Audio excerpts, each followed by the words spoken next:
اور شیطان کی سب سے بڑی کوشش بھی یہی ہے کہ رشتہ توڑ دے.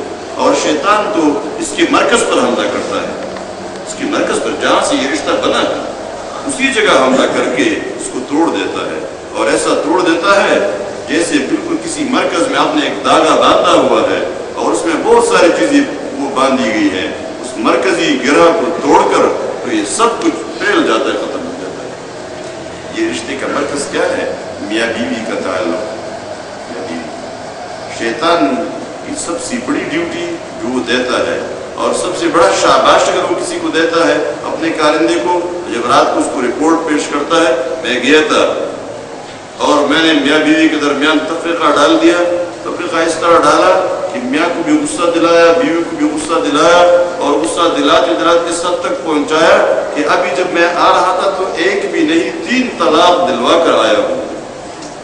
اس کو اپنے قریب کر لیتا ہے کہ تو نے سب سے اچھا کام کیا ہے. یہ باغنا سے مذاق کیا ہے، یہ باقی جتنے کام ہیں کوئی دشمنی پیدا کر دی، اس نے یہ کر دیا، تو نے اچھا کام صحیح کام تو نے کیا. اور اس کے مطابق میں آپ کو اس کی ایک نشانی بتاتا ہوں. یہ اس لیے کہ شیطان کی کوشش ایک علامت ہے، بالکل آپ سمجھ لیں گے کہ یہ بالکل لگا ہوتا ہے. میاں بھی نہیں چاہتا بیوی مجھ سے کٹ جائے، بیوی بھی نہیں چاہتی یہ سہارا مجھ سے چھن جائے، لیکن میاں بھی غصہ ہے، صبح سے غصہ ہے. آخر کہتا ہے میں ابھی وہ کہنے والا ہوں.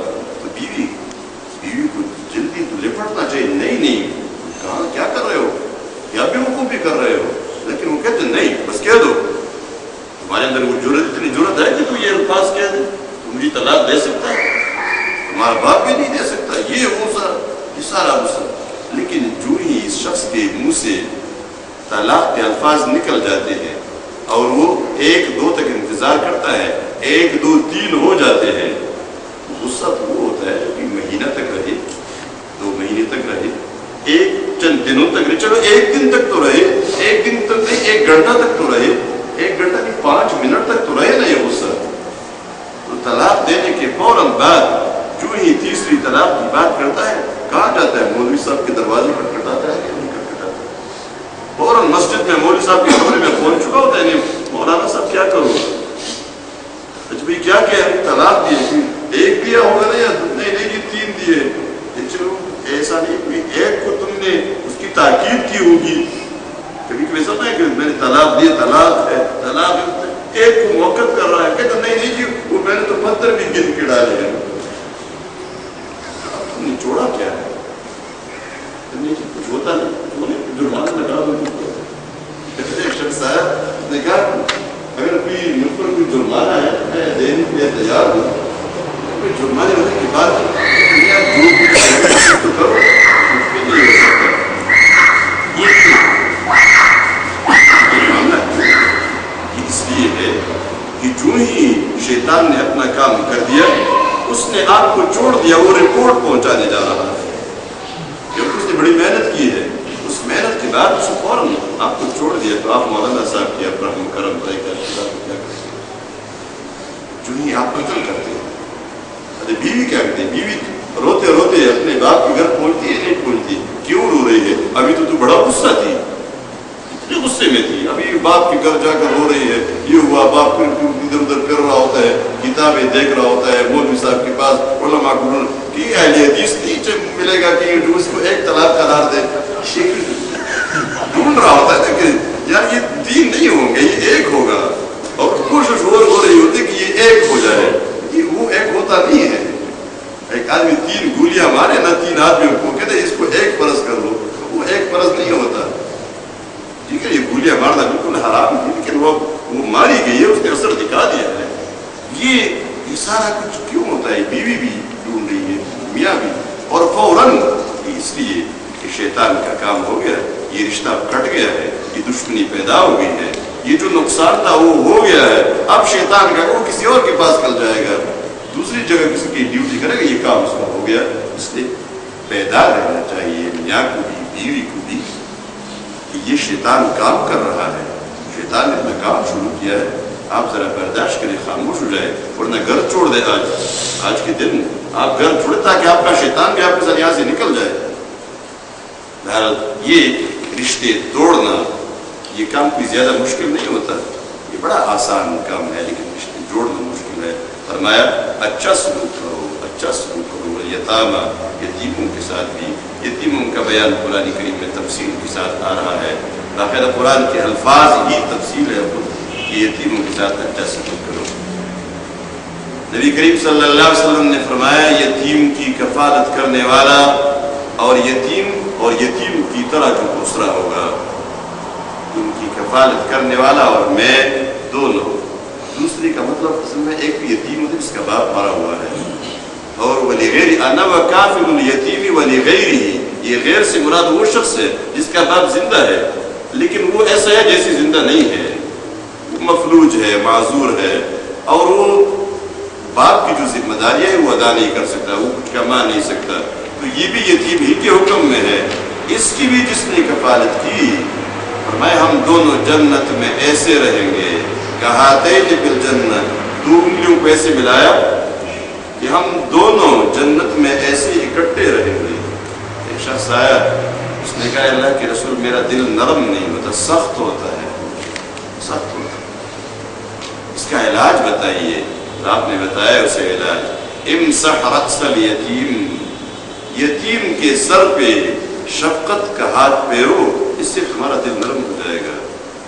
اور فرمایا اچھا گھر، بہترین گھر اللہ کے نزدیک وہ ہے جس کے اندر یتیم ہوتا ہے اور یتیم کے ساتھ اچھا سلوک ہو رہا ہوتا ہے.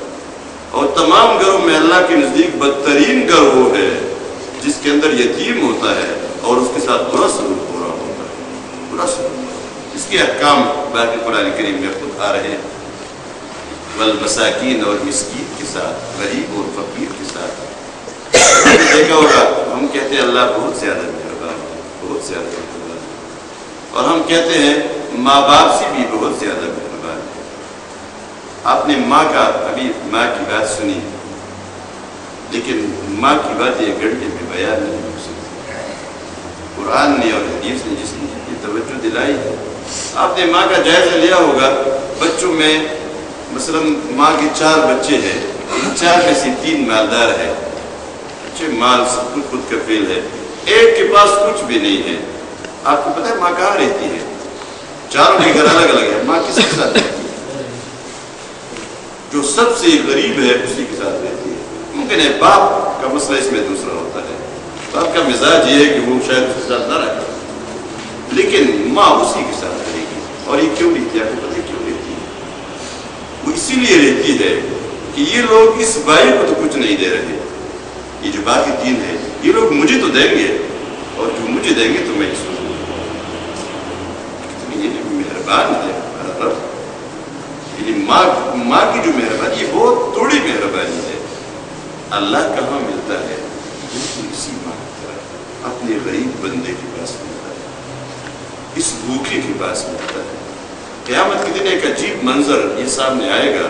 ایک بندے کو اللہ اپنے سامنے کھڑا کر دے گا، محشر میں بلائے گا اور کہے گا میرے بندے مجھے بھوک لگی تھی لیکن تو نے مجھے کھانا نہیں کھلایا.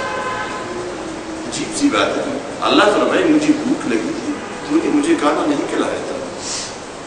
یہ بندہ کہے گا میرے رب تو رب العالمین ہے، تجھے کیسی بھوک لگی تھی؟ تو دوسروں کو پالتا ہے، دوسروں کو رزق دیتا ہے. فرمائے گا اللہ نہیں، ایسا نہیں، وہ میرا فلان بندہ تمہارے پاس بھوکا آیا تھا، اگر تو اسے کھانا کھلاتا تو مجھے اس کے پاس ہی پاتا، میں ادھر ہی تھا اسی کے پاس. میرے بندے میں بیمار ہو گیا تھا، تو نے میری بیمار پرسی نہیں کی تھی. گلا ہے نا، گلا، تو نے میری بیمار پرسی نہیں کی تھی. یہ بندہ پھر حیران ہوگا، تو رب العالمین میں شفا دینے والا ہے، تو کیسے بیمار ہو گیا تھا؟ اللہ فرمائے گا میرا فلان بندہ بیمار ہو گیا تھا، اگر تو اس کی عیادت کے لیے چلا جاتا، اسپتال میں تھا، گھر میں تھا، جہاں میں تھا، تو مجھے ادھر ہی پاتا. لوجدتنی عنده، مجھے اسی کے پاس ہی پاتا. لیکن یہ عیادت وہ رسمی عیادت نہ ہو، کیونکہ کبھی ووٹ لینے کے لیے، کبھی راضی کرنے کے لیے، کبھی دوسری مقاصد لینے کے لیے، یہ وہ اللہ کی رضا ہے. آپ گھر سے روانہ ہوتے ہیں اور کسی شخص سے ملنے کے لیے جاتے، صرف ملاقات کے لیے جاتے ہیں. اب یہ تم اپنے دل سے پوچھ سکتے ہیں دل سے پوچھ سکتے ہیں. یہ اللہ کی رضا کے لیے کسی اور نہیں. اللہ کی رضا کے لیے ہے تو اللہ راضی ہو جائے گا اس سے. اللہ کی رضا کے لیے نہیں ہے لیکن اللہ راضی ہو. یہ ہے والمساکین، مسکینوں کے ساتھ، غریبوں کے ساتھ، بدحال لوگوں کے ساتھ اچھا سلوک کرو. وَقُولُوا لِلنَّاسِ حُسْنًا، وَقُولُوا لِلنَّاسِ حُسْنًا، اور لوگوں کو اچھی باتیں کہو. لوگوں کے ساتھ اچھی باتیں کہو. اچھی باتیں کہنے کا مطلب یہ ہے کہ یا تو دین کی باتیں کہو، اللہ کی وحدانیت کی بات، دین کی بات، یہ اپنے جگہ پر ہے. لیکن ہمیشہ تو اس کا نہیں ہوتا نا کہ لوگ دین کی دعوت ہی دے، تبدیل ہی کرے. معاملات آتے ہیں گھر کے اندر، بیوی کے ساتھ، بچوں کے ساتھ، یہ تو رشتہ دار آگے. لیکن عام لوگوں کے ساتھ جو ہمارے عام لوگ ہیں، معاشرے میں، بازار میں، کسی بھی جگہ عام لوگ ہیں، ان کے ساتھ بھی اچھا رویہ رکھیں، نرم رویہ، نرم کا. اس کے بارے میں ایک حدیث ہے، بڑی عجیب بات آپ نے فرمائی. جنت میں اللہ تبارک تعالیٰ نے ایسے بالا خانے تیار کیے ہیں. فرماتے ہیں نبی کریم صلی اللہ علیہ وسلم، اللہ نے جنت میں ایسے بالا خانے تیار کیے ہیں، یعنی اونچے اونچے محلات، جن کے اندر جن کے اندر باہر سے نظر آئے گا اور باہر اندر سے نظر آئے گا. اندر باہر سے نظر آ رہا ہے اور باہر اندر سے نظر آ رہا ہے. یہ کسی نے سوال کیا، لمن یا رسول اللہ، اے اللہ کے رسول صلی اللہ علیہ وسلم، یہ کس کے لیے ہے؟ ظاہر بات ہے ایسا شفاف کہ اس دیوار کا اندر باہر سے نظر آ رہا ہے اور باہر اندر سے نظر آ رہا ہے، کہ عجیب سا یہ کس کے لیے ہے؟ فرمایا، پہلی بات فرمائی، لمن الان الکلام واطعم الطعام وبات للہ قائما والناس نیام. تین باتیں بتائی، ان لوگوں کے لیے ہے. لمن الان الکلام، جس نے اپنی باتوں کو، لہجے کو نرم بنایا، نرم لہجے میں بات کرنا جس نے سیکھا. ہر کسی سے نرم بات کی، شفقت سے بات کی، محبت سے بات کی. سخت بات بھی کہی تو نرمی کے ساتھ کہی، کبھی غصے سے نہیں کہی. لہجہ نرم بنایا. بعض لوگ کہتے ہیں نا بھائی یہ میرے دل میں اصل میرا ٹون ایسا ہے. وہ ٹون اسے کہتے ہیں نا، لہجے کچھ ہے انگریزی زبان میں کہتے ہیں. میرے سامنے ایک شخص نے کہا، کوئی بڑی عجیب سی بات ہے، انہوں نے کہا یہ ٹون میرا ایسا. میں نے کہا اس ٹون کو بدل دو تم، یہ غلط ٹون ہے، یہ کوئی اس کی دلیل نہیں ہے، یہ آپ کے لیے کوئی کفارہ نہیں، بلکہ آپ کے لیے غلط، یہ غلط ٹون کو صحیح کر دو، ورنہ اس کا تو نقصان تمہیں اٹھانا پڑے گا. اس لہجے کو نرم بنانا ہوگا. وقولوا للناس حسنا، لمن الان الکلام، جس نے اپنی باتوں کو نرم بنایا. اب دیکھیں نا، یہ آپ اپنی زندگی میں ہر شخص جائزہ لے سکتا ہے، کہاں کہاں اس حکم کی خلاف ورزی ہو رہی ہے، ہر جگہ ہو رہی ہوتی ہے. ہمیشہ ہم سختی رویہ رکھتے ہیں. آپ نرم بات بھی کہہ سکتے ہیں، آپ نرمی بھی کر سکتے ہیں. یعنی آپ اگر کسی جگہ میں گلاس، لوگ کہتے ہیں گلاس آدھا اس میں پانی ہے آدھے تک اور آدھا خالی ہے، تو دو باتیں ہو سکتی ہے. آپ یہ بھی کہہ سکتے ہیں گلاس آدھا خالی ہے، لیکن آپ یہ بھی کہہ سکتے ہیں آدھا بھرا ہوا ہے. فرق ہے، باقاعدہ فرق ہے. آپ اپنے بیوی کو جو اس نے کام غلط کیے ہیں، آدھا کام ٹھیک کیا آدھا غلط کیا، تو یہ بھی کہہ سکتی ہے آدھا کیوں غلط کیا، اس کی سزا بھی دے سکتے ہیں. لیکن آپ ایک اور رویہ بھی رکھ سکتے ہیں، وہ جو آدھا کام اس نے صحیح کیا اس پہ شاباش بھی دے سکتے ہیں. اس پہ شاباش جب آپ دیں گے تو یہ باقی کام بھی ٹھیک ہو جائے گا، اور اس پہ سختی کرنے کے نیت میں یہ ہو کہ یہ جو آدھا کام ہو یہ بھی خراب ہو جائے گا. طالب علم کے بارے میں اپنے باقاعدہ ایک جائزہ سب نے لیا ہوگا، سب جو اساتذہ ہے، لیکن اپنے بچے کو تو ہر کوئی پڑھا رہا ہوتا ہے. 50% کام پر آپ اس کو غصہ کرتے ہیں، اس کو تھپڑ مارتے. اپنے بیٹے کو بھی، اپنے بچے کو کیوں یاد نہیں کیا، میں نے جو سبق پڑھایا تھا کیوں یاد نہیں کیا، تھپڑ مارتے ہیں. اس کا نتیجہ کیا ہوتا ہے، وہ جو 50% یاد کیا ہوتا ہے وہ بھی وہ بھول جاتا ہے، اور اس باپ کے ساتھ اس کی نفرت پیدا ہو جاتی ہے. یہ باپ تو نہیں ہے، تو جانور ہے، تو درندہ ہے. گھر میں باپ آتا ہے تو بچے چھپ جاتے ہیں. وہ کیسا باپ ہوگا؟ یہ بچے اس کے گھر میں آنے سے خوش نہیں ہوتے، بلکہ بچے گھر میں آنے سے پریشان ہو جاتے ہیں. پھر درندہ آ گیا، پتہ نہیں کس بات پہ اب مارے گا. آپ یہ بھی کر سکتے ہیں 50% جو اس نے یاد کیا اس پہ آپ اس کو شاباش دے سکتے، تبکی دے سکتے، شاباش پہ اس پہ آپ اس کو لکھے نا، اس کاپی میں اسٹار لکھ دے، بنا دے کہ یہ تم نے 50 بڑا اچھا کیا ہے، لیکن یہ باقی بھی کر دے. آپ کل دیکھیں یہ بھی کیا ہے اس نے، وہ کل کا 100% بھی کیا ہے، اور آگے بھی اس نے کچھ کام کیا ہے، اس لیے کہ آپ کو شاباش دیا. جو باپ اپنے بیٹے کو شاباش دینے میں بخیل ہوتا ہے، اس کا بیٹا کبھی ترقی نہیں کر سکتا. اس باپ کے پاس بچے کے لیے ہمیشہ سزا ہی سزا ہے، وہ بچہ کبھی ترقی نہیں کر سکتا. اور جس شوہر کے لیے بھی، بیوی کے لیے بس سزا ہی سزا ہے، تو بیوی جھوٹی ہو جائے گی، وہ بچہ بھی جھوٹا بن جائے گا. اس لیے کہ سچ بولتا ہے تو آپ کے پاس وہ ڈانٹ، آپ کے پاس پشت میں ایک ہوتا ہے نا، ایک ہوتا ہے اردو میں ڈانٹ اور ایک ہوتا ہے ڈانگ. تو اگر آپ ڈانٹ پر پہنچ کے رک جائے نا تو ڈانگ کا خطرہ رہے گا کہ وہ نہ آ جائے اور وہ کام سارا ٹھیک ہوگا. لیکن اگر آپ ڈانگ پر پہنچ ہی گئے ہیں تو آگے آپ کے پاس ہے کیا؟ آپ شاید ڈانگ کو جانتے ہیں، بڑا کوتک، بڑی لکڑی ہوتی ہے، اس کو کہتے ہیں ڈانگ. جی ہاں وہی جی. تو یہ جو چیز ہے، یہ جو رویہ ہے اپنے گھر میں، یہ نہ کہ آپ باہر لوگوں کے ساتھ نرم رویہ ہے. آپ نے لوگوں کو دیکھا ہوگا ہمارا اپنا رویہ بھی عجیب سا ہوتا ہے، اپنا رویہ بھی. باہر لوگوں کے ساتھ اچھا رویہ، بڑی جی گفتگو، اچھی گفتگو، دروازے کے ساتھ کھڑے ہیں، ساتھ دوسرے لوگ پڑوسی یا لوگ آ کے مل گئے ہیں، نماز سے آپ آ رہے ہیں، آپ کی بیوی اور آپ کے بچے آپ کی باتیں سن رہے ہوتے ہیں بڑی پیار سے، جی کہاں لگتا ہے، ہنسی ہے، خوشی ہے. لیکن جو ہی گھر میں داخل ہوگی تو لگتا نہیں یہ وہ آدمی ہے جو ابھی باہر بات چیت کر رہا تھا.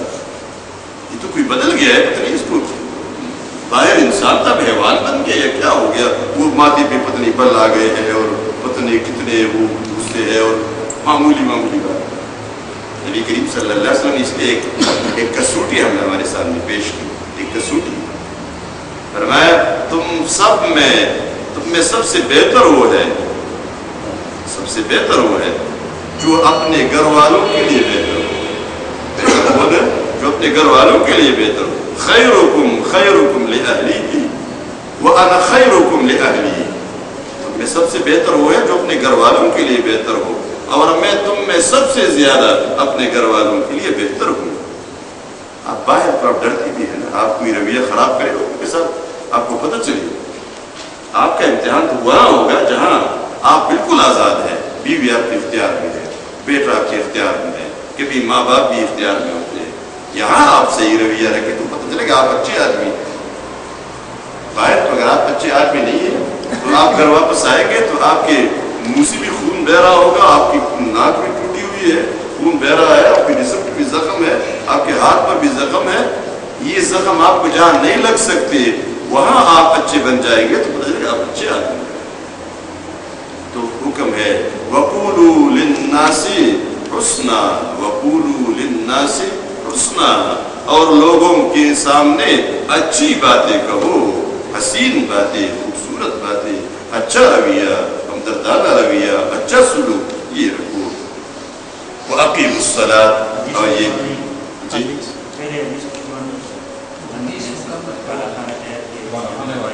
بالاخان جی ابھی یہ جو علان الکلم، علان الکلام، بات کو نرم بنایا. اور دوسری بات وَأَطْعَمَ الطَّعَامَ، اور کھانا کھلایا، لوگوں کو کھانا کھلایا، بھوکوں کو بھی کھلایا، عام لوگوں کو بھی کھانا کھلاتا رہا. اللہ کے بندوں کو کھلاتے رہو، اللہ کھلاتا رہے گا، اللہ کھلاتا رہے گا. آپ نے اگر کھانا بند کر دیا، ہمارے یہاں ایک بات مشہور ہے کہ ایک بخیل آدمی جا رہا تھا اور کچھ کھا رہا تھا، چبا رہا تھا، کوئی لقمہ ڈالا تھا، پتہ نہیں کیا کچھ ڈالا ہوا تھا، سامنے سے کتا آ رہا تھا تو اس نے چبانا بند کر دیا. کتے کو پتہ چلے گا نا کہ کچھ کھا رہا ہے تو پھر مانگنا شروع کر دے گا، پیچھے پیچھے بھاگے گا کہ مجھے بھی کچھ دے. اس طرح بخیل مت بنو، کھلاؤ لوگوں کو، کھانا کھلاؤ. وَأَطْعِمُوا الطَّعَامَ، نبی کریم صلی اللہ علیہ وسلم نے جو باتیں کہیں ان میں سب سے جو بڑی اہم بات وَأَطْعِمُوا الطَّعَامَ، کھانا کھلاؤ، کھانا کھلاؤ. میں نے جو بھوکی کی بات کہی نا، آپ کسی بھوکی کو کبھی بھوکا نہ چھوڑے. آپ خود بھوکے رہے لیکن کہیں کوئی بھوکا آپ کے سامنے آئے اور آپ کی زبان سے یہ الفاظ نکلے معاف کرو بابا. سائل مختلف قسم کے ہوتے ہیں. آپ دیکھ کے سائل کو آپ کو کوئی فرق نہیں پڑے گا. اگر کسی مالدار آدمی نے کسی پیشور سائل ہو آپ کا 1 روپے لے گیا کوئی فرق نہیں پڑے گا. لیکن اگر مستحق محروم چلا گیا اللہ قیامت